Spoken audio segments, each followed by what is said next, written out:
कैसे माना जाए कि सत्य की ही विजय होती है, जबकि देखने में आता है कि सत्य हार रहा होता है, सत्य परेशान हो रहा होता है।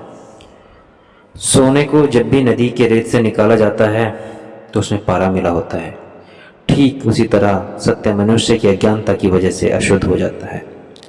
सोने को शुद्ध करने के लिए उसको अंगारी पर रखना ही पड़ता है ताकि उसको शुद्ध किया जा सके। ठीक उसी प्रकार मनुष्य के अपरिपक्व ज्ञान या अज्ञानता की वजह से सत्य को भी कठिन समय से गुजरना पड़ता है। मगर सच मानिए, यह भी बहुत सुखद है।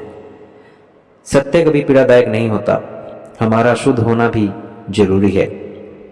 फिर सवाल तो यहाँ ये भी है कि झूठ तो विजय का जश्न मनाता हुआ नजर आता है। तो इसका जवाब है कि सत्य तो सत्य है, वो कभी कुछ नहीं छिपाता। वो हालात भी जो सत्य बोलने वाले को पीड़ा पहुंचाते हैं, मगर झूठ तो झूठ है। ये एक पर्दा है, ये एक अंधकार है जो अपनी हार को भी छुपाए रखना चाहता है और छुपा कर रखता भी है। तभी झूठ हारता हुआ नजर नहीं आता। मगर ये विश्वास करने की वस्तु है कि सत्य खुद ईश्वर है। वो कभी नहीं हारता, वो कभी नहीं थकता और नहीं कभी मरता है। सत्य को अज्ञानता किस प्रकार घेर लेती है? ये हमारी अज्ञानता ही है कि सत्य हारता हुआ दिखाई देता है और झूठ विजय का जश्न मनाता हुआ। सत्य को मानने वाले कम हैं, जबकि झूठ को मानने वाले और उसको फैलाने वाले ज्यादा हैं।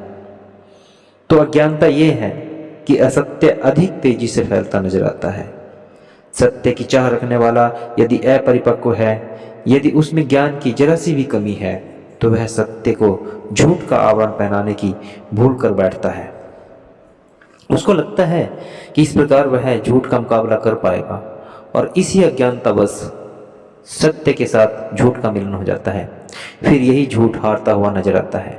हकीकत में यह हार अज्ञान और असत्य की ही है, जो सत्य के हारने का भ्रम पैदा करती है। इसलिए विश्वास करो कि सत्य कभी नहीं हारता। सत्य सुखद है और शांति में है। सत्य भय रहित है।